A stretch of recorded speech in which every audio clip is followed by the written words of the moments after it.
Welcome back to Get Off My Lawn, Please. Melinda here. Today is Read Out of Vickie Wednesday. Vickie by Mike Sims. And I have permission of the author to read this, so there's no copyright issue for those of you that are new here. Today we're going to start on the chapter entitled Treaties and Treatment. Tom enters an alcoholic treatment program and gets half-pay leave from his company. Meanwhile, Mary and Vickie are often visited by Derek and Sherry. Derek more and more becomes a virtual dad that Vickie needs. Life is somewhat peaceful, but Vickie has a deep hole missing her dad, but fearful of him too. She has become more reasoning of the issues that she has quickly had to grow up to understand. Tom spends his time in a facility that's like a hotel where people watch you constantly and test your urine. He goes to activities they have to help reinforce positive ways to deal with stress, and then evenings are with groups where they share and go over concepts of sobriety. At first, he laughs it off and does not understand why he really needs to be there, because the rest of the patients are really messed up. Over the weeks, he realized he was just as messed up and needed help. In his 5th week, the spouses of those in the treatment are brought in to share their pain with them.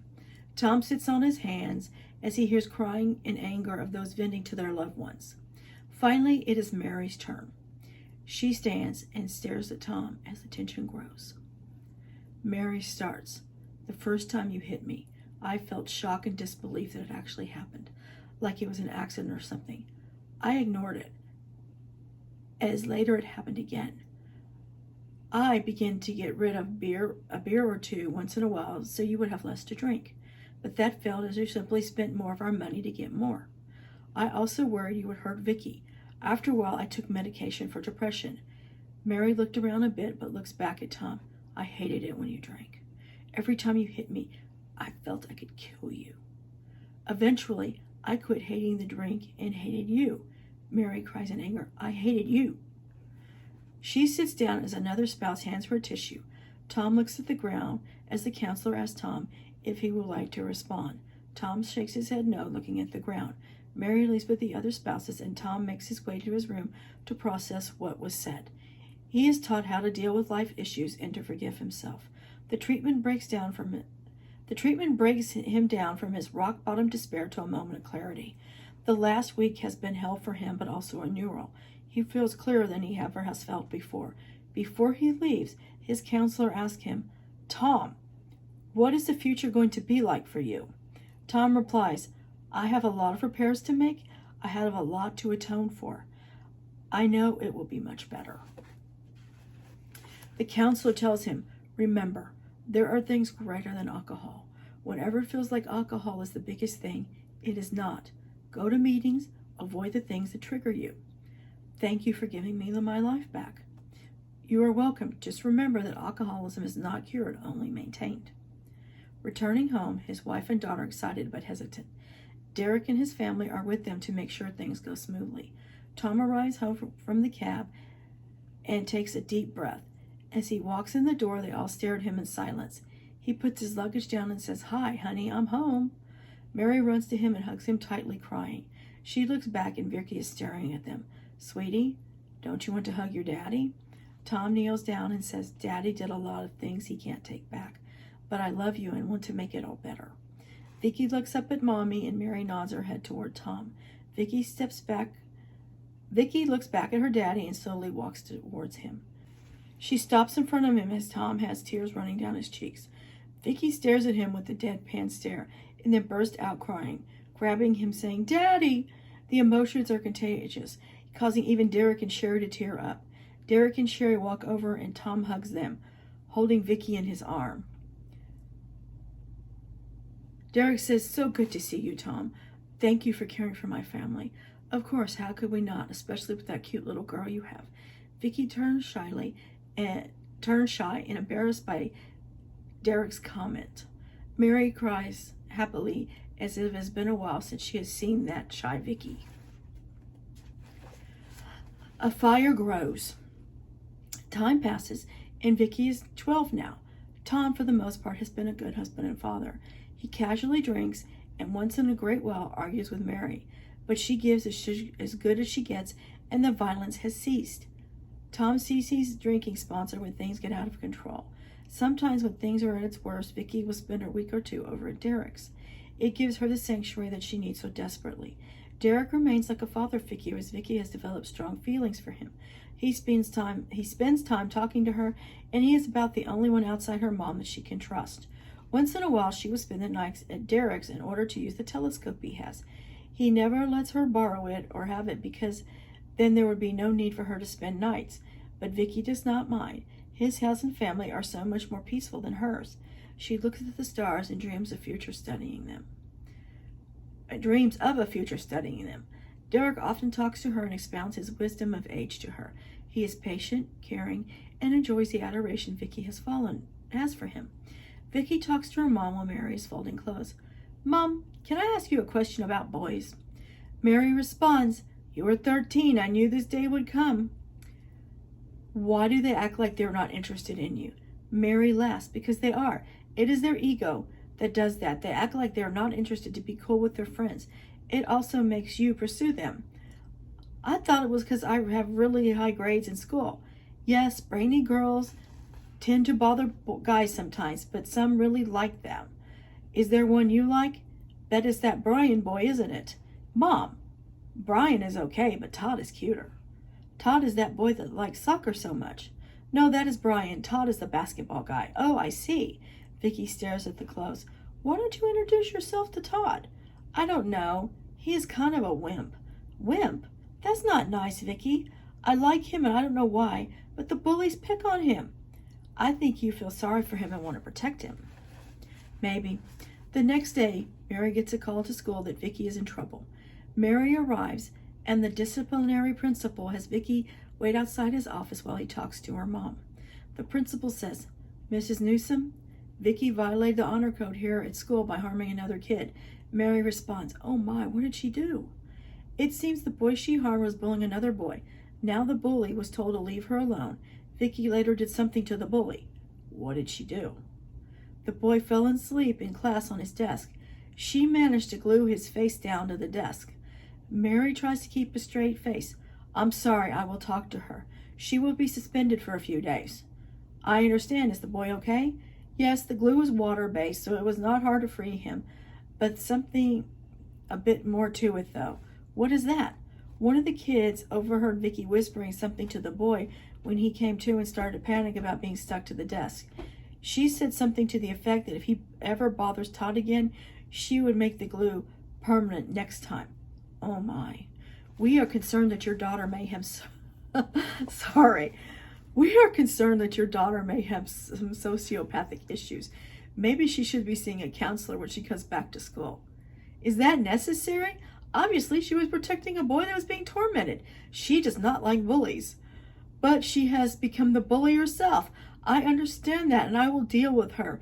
But from her perspective, nothing was stopping the bully from her friend. Have we addressed that issue?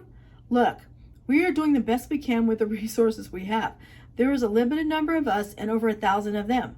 This is not a prison. They are children, for God's sake. The day you quit treating them like that is the day they will quit acting as children.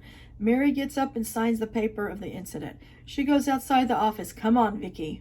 The principal stands at the door as Vickie looks back at him. On the drive home, Mary says, You were out of school for 3 days. I'm going to tell your dad that you're sick, understand?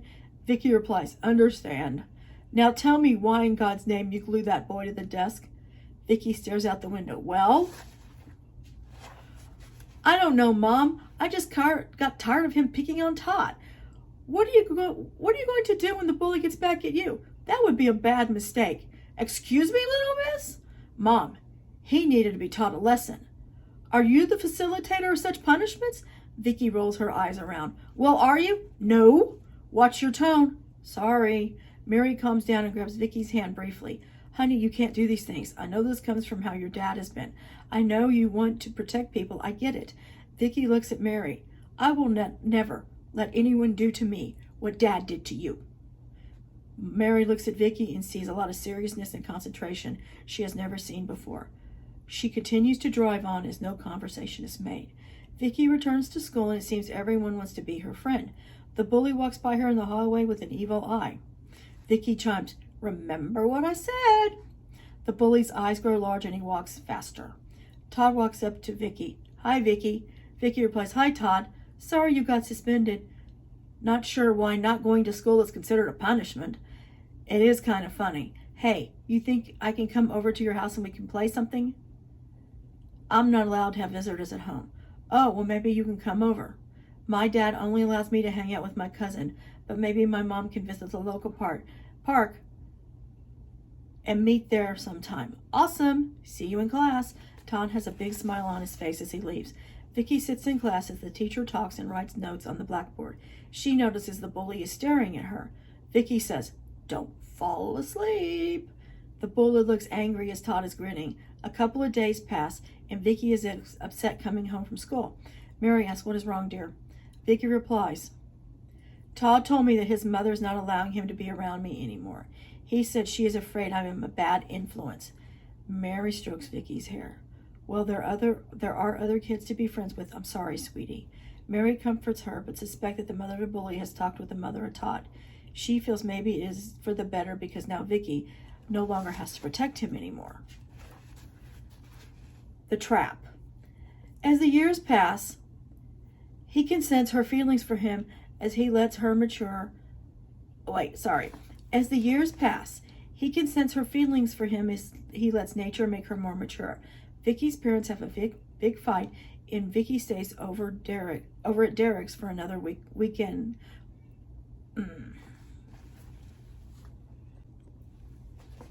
The trap. As the years pass, he can sense her feelings for him as he lets nature make her more mature. Vickie's parents have a big fight, and Vickie stays over at Derek's for another week-long excursion. Vickie is upset, so Derek takes her in his car and drives around recklessly. It distracts her from the pain for a while. It seems there is nothing like spinning out tires to get the adrenaline pumping. Toward the evening, Derek takes her to walk through the park. Vickie says, I'm 16, and this is supposed to be a happy time of my life, but my parents fight all of the time. Derek smiles and nods his head yes, listening to her. Vickie continues, I never see you fight with Sherry. Derek responds, Oh, we fight. We just try not to air our dirty laundry in public. Look, I know how it has been tough on you living like that. However, you are strong. I can sense it. You have an amazing way to turn things to your advantage. You are smart and crafty. I have seen you manipulate your dad, and your mom has told me about a few other times you outsmarted him. Vickie blushes and smiles. Survival technique, I guess. It's kind of funny, but I really do enjoy treating my dad that way. Deep down inside, he's a wonderful man, but there is just something he can't get past. When your dad was around, my dad seemed to control himself better. Derek looks at her and nods yes. My dad was much like a father to your dad. Sometimes being the eldest brother plays that role. They feel like they have to step in for their father and assume responsibility. Kind of like what you do for me. Maybe. I like to think of you more as a good friend. Derek suggests they sit down and enjoy the view on a small hill overlooking the town. Can I share something personal with you, Vickie? Sure, cousin, anything. Sometimes I wish things were different. Sometimes I wish you were not my cousin and we were closer to the same age, because I would definitely date a girl like you. Vickie blushes and is astonished at the revelation and starts to become shy. Derek, I love you, and if we were not related, I would surely date you, but we are. You did not mention anything about age. Age does not matter to me. They smile and laugh for a bit until the smiles leave and Derek kisses Vickie. Vickie is taken back by the kiss for a short time but pulls away. I'm sorry. It's okay. Vickie smiles at Derek, tries to kiss her again, but she pulls away, pushing him away. Vickie says, No, please. Derek withdraws. I'm sorry, Vickie. You were so beautiful. I don't know what got over me. Vickie looks around, a little shaken, but calms down. It's okay, I understand. They get up and Derek says, Come on, let's go home and have something cold to drink. Let's just forget about this, okay? Vickie smiles, okay. The drive home is quiet, nothing said, and they enter the house as Vickie sits on the couch to watch TV. Sherry asks how everyone is doing, and almost in harmony, both Vickie and Derek respond, Great. They both look at each other. The house is quiet for a couple days, while both Derek and Vickie seem to avoid each other. Then Sherry took the kids to her parents for a small reunion of certain family members of hers. They would be gone all day, and if she left, the house was quiet. Vickie is reading a book, and he goes back and forth between rooms looking at her. Finally, he says, Vickie, would you like a game of chess? Vickie replies, I would love it, cousin. With the tension broken, Derek says, okay, let's set the table up and get us a couple of sodas. Awesome! Vickie sets up the chess table and Derek brings a couple of cans of soda to the living room table. Derek places an open can of soda next to Vickie and opens his can. Here you go. Now who goes first? You better go first. That way you will lose slower this time. Derek smiles. Oh, I see. Just because you won every game we've played so far, you would think we'll win again. Just going by statistics, cousin. It is a mathematical probability. The game progresses as they drink their sodas, and Vickie is already taking pieces from Derek as if it is effortless. Vickie says, you don't seem bothered this time when I'm taking your men. Derek replies, I'm getting used to it. Well, you should be used to it by... Vickie shakes her head and feels her forehead. What is wrong, Vickie? Vickie mumbles and her eyes are sluggish. I feel dizzy. Vickie falls over as Derek grabs her. He lays her gently on the floors, grabs the can of soda she was drinking, and sniffs it. He then takes the soda in the kitchen, pours it in the sink, and washes it out with sink water. Then he throws the can out, gets another cold soda, opens it, and pours half in the sink. He walks over to the table and lifts Vickie up, pressing her lips against the soda can as if she was drinking it, and lays the can on the table.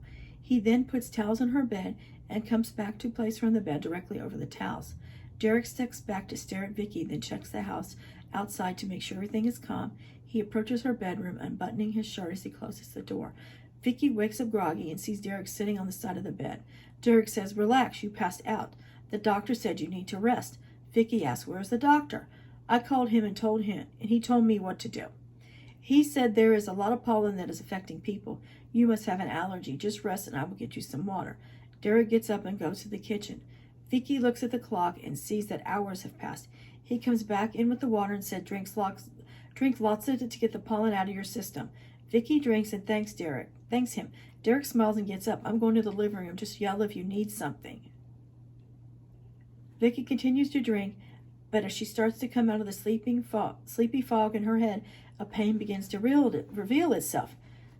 She is feeling stinging in her groin that grows more painful as she gains more of herself back. She is certain that her clothes are not right. They are where they're supposed to be, but something is just not right about them. Her shoes were tied differently than the way she does it. After a few minutes, she wanders to her bathroom and checks herself out for pain. Her groin is red, as if it was scrubbed, but she notices something else, and tears start to pour out of her eyes as she realizes what has happened. She whimpers quietly at the horrible prospect of what she knows in her heart has happened. Confused and scared, she jumps as Derek knocks on the door. Are you all right, cousin? Vickie replies, I'm fine, but just this pollen has my eyes watering and a head cold. Everything else is just fine. Okay, good. Vickie stands up and looks at the mirror. She wipes her face dry and says to herself quietly, pull yourself together, Vickie. I need you to act normal like nothing has happened. She manages to control the tears as she stares deeply into the mirror and herself. Something has changed in her. She no longer feels fear and sadness, but something else. She leaves to the bathroom and heads to the living room where Derek is. He is watching TV. Are you okay, cousin? Vickie looks at him. I'm fine, cousin. Vickie sits down and starts putting the chessboard pieces back to a start position. Say, how about finishing that game? Derek looks around, smiles. Okay. Vickie picks up her number 2 soda can left there and looks at it. Then she looks at Derek. Derek looks at both. Vickie can tell this is not the can from before, and she knows what he has done. She drinks from it. Derek just stares at her. Vickie smiles at him. Your move. Derek looks a little taken aback and moves one of his chess pieces. As the game progresses, Vickie viciously defeats him. Derek says, wow, you must be feeling better. Vickie replies, I feel awake. Derek has a concerned look as Vickie is staring him in, as if a new person is staring at him. At that time, Sherry and the kids walk in. Hello, honey. Hello, Vickie. I see you guys are playing chess again. I thought for sure you two were fighting. Vickie replies, oh no, just giving each other space. Vickie says, we just needed some time to understand each other. Derek looks at Vickie. Yeah, how was the reunion, dear? Sherry begins to enthusiastically tell Derek all about who was there and what happened. Derek listens, but once in a while he looks down at Vickie as he notices she is staring at him. After Sherry finishes and Derek takes one of the kids, Vickie stands up and comes over to him. Vickie says, I'm not feeling well. Can I go back home now? Sherry answers, of course, dear. Derek will take you back. Sure, let me get my keys. Vickie looks at Sherry. Well, you will have your home back tonight without me. I'm sure Derek is anxious to impose himself on you as a man does. Sherry responds, Vickie, that is not nice. What has gotten into you? Derek must have gotten into me. Derek's face turns red and says, Vickie, let's get you home. As Vickie turns her head toward him with a smug look, as Derek looks like a wet dog walking away to the car. Sherry looks at Vickie with disgust as Vickie winks at her and blows a kiss. Sherry looks with a horrified face as Vickie walks to the car. As they drive back, Derek breaks the silence and asks, Are you okay, cousin? Vickie responds, I'm just fine, lover. Cousin, it is cousin, whatever you say. Derek begins to pull into her parents' driveway and says, I hope you feel better from your illness. Vickie looks at Derek. I loved you. Derek has a distraught look as Vickie leads quickly to her house. House of Horrors. We can't read that, sorry. But there's a W in front of the horrors. Vickie walks through the front door, still feeling the pain of the whole event, both physically and mentally. She feels a sense of safety being away from Derek, but she knows she's just walking into another. Her parents obviously have been fighting recently as they're not talking. She tells her mom she's not feeling well and going to bed early. Her mom simply shrugs her off. Vickie lies in her bed thinking about the rape over and over like a car going to a circle, never parking.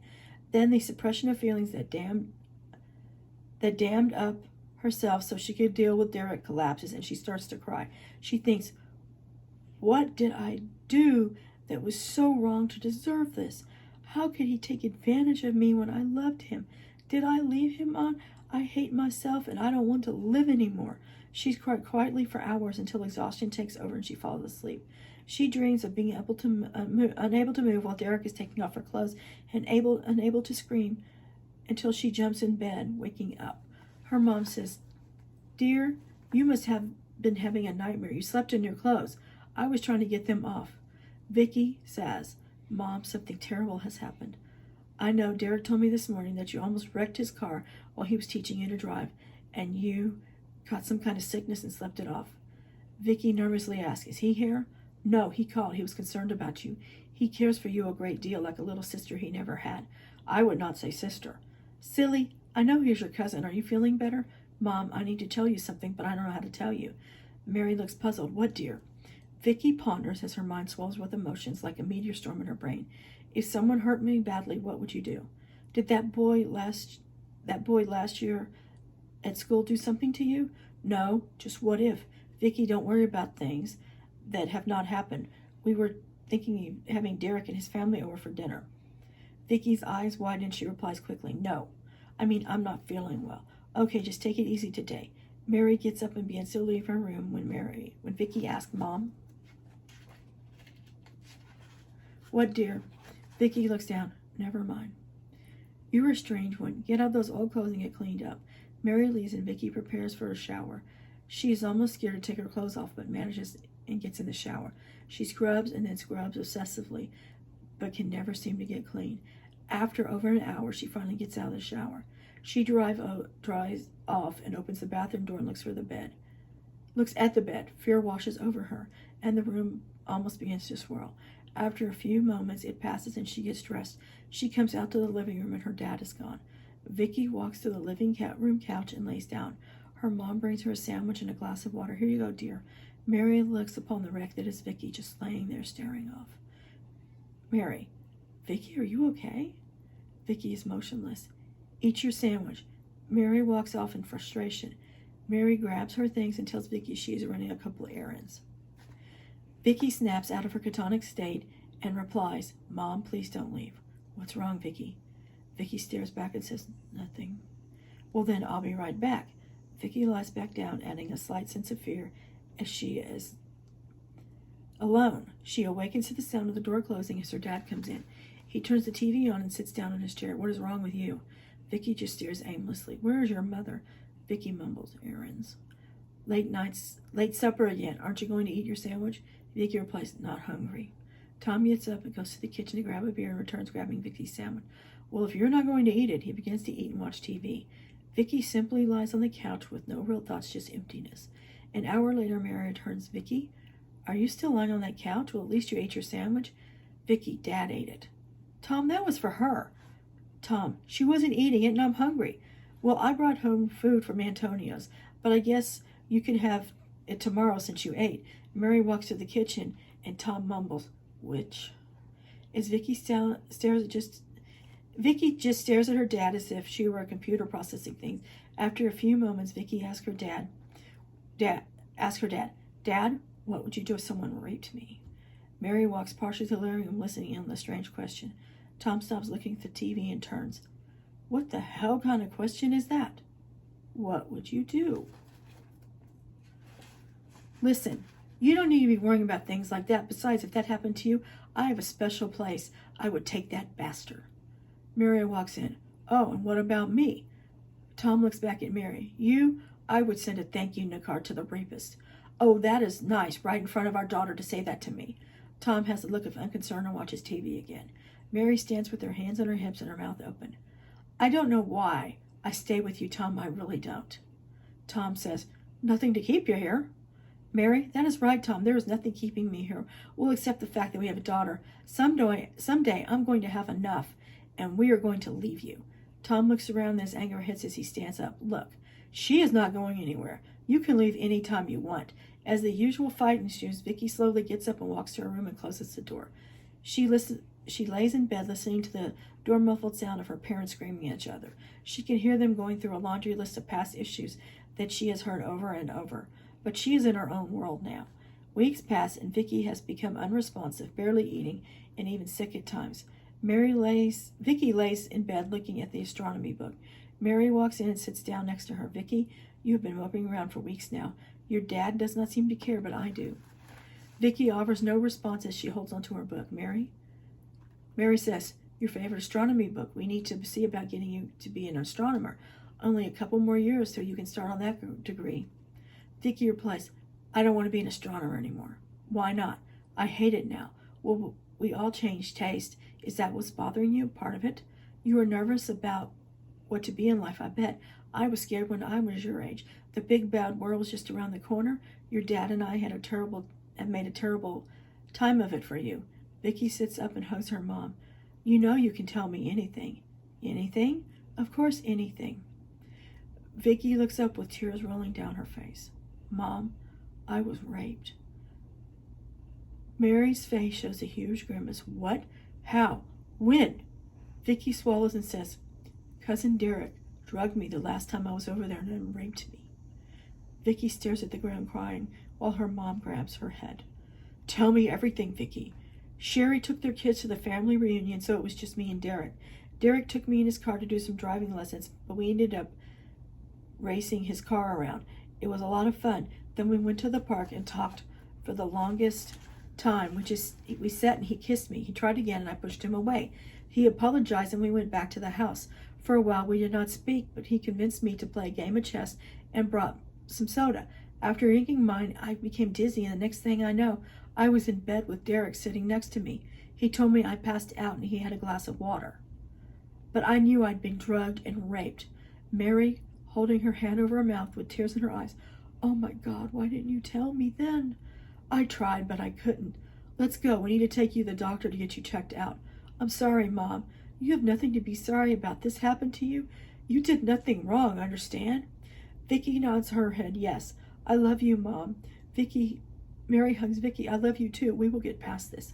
Vickie and Mary have visited the doctor, and he confirms that she has been raped and is pregnant.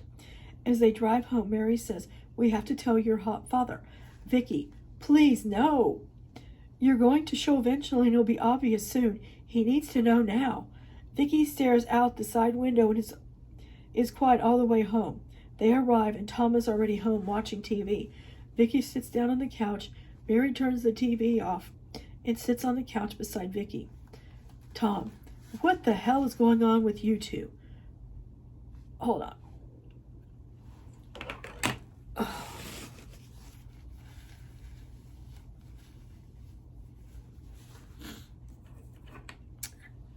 Mary says, Tom, I need you to listen this time. This is important.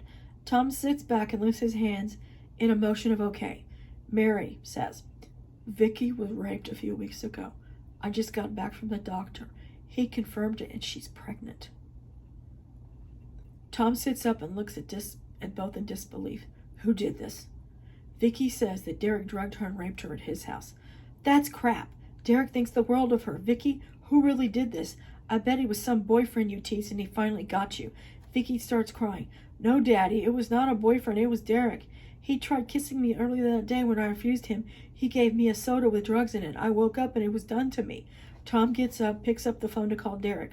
Sherry, let me talk to Derek. Derek comes on the line. Tom says, Derek, did you touch my little girl a few weeks ago? Mary and Vickie only hear mumbles and can't make out what Derek is saying. Tom, Vickie claims you kissed her and touched her. Derek offers a long explanation as Tom's face turns red. In the middle of hearing it, Tom slams the phone, hanging up on Derek. He sits back down and looks at Vickie. Bet you were acting like a little prostitute around Derek, weren't you? Vickie replies, No! Mary says, Tom, she did nothing wrong. Tom says, Shut up, Mary. You are just as big of a whore as she is. Vickie says, He drugged me, Dad. I did not lead him on. Tom looks at Mary. You raised her to be one just like you, and now she's pregnant by her cousin. Vickie is crying, holding on to her mom. Mary says, Tom, please, this is not the way. It is not that way. Tom gets up, looking around, and walks off to the bedroom. Tom emerges with the pistol as Mary screams, Tom, what are you doing with the gun? Tom, I'm going to kill him for screwing my slut daughter. Mary, please don't go. Please don't do this. You'll just make things worse. Tom ignores her, leaving to his car and driving off. Mary runs to the phone and calls Derek's house. Mary, Sherry, you all need to leave. Tom is coming over to your house and he has his gun. Sherry says, Mary, what are you talking about? Derek is over here nervous. What is going on? Mary, Derek drugged and raped Vickie and Tom has lost control. I think he intends to harm Derek. Sherry, oh my God. The phone hangs up as Sherry runs to Derek. Derek, that was Mary. Tom is heading over here with a gun. Derek jumps up, runs to his room, and comes back with a shotgun. Derek, did you do something to Vickie? I did a horrible thing. I could not control myself. Sherry slowly walks backwards. Oh, Derek. I'm sorry, honey. Suddenly at that moment, the door kicks in and it's Tom. Instinctively, Derek turns around and fires his shotgun at Tom, knocking him backwards into the lawn. Sherry screams and Derek walks slowly to the front door. He looks down at Tom and whispers. And Tom whimpers, My little girl, Victoria. Tom's head falls to one side and he dies. Derek drops to his knees crying, Tom, Tom. Silence gives way to sirens as police arrive. Okay, we're going to stop there for today. I hope you all enjoyed that. Please like and subscribe to my channel. Get off my lawn, please. If you have any questions, comment below, and please share my videos. All right, and try and spread love and kindness wherever you go. Thanks a lot. Appreciate you all. Have a great day.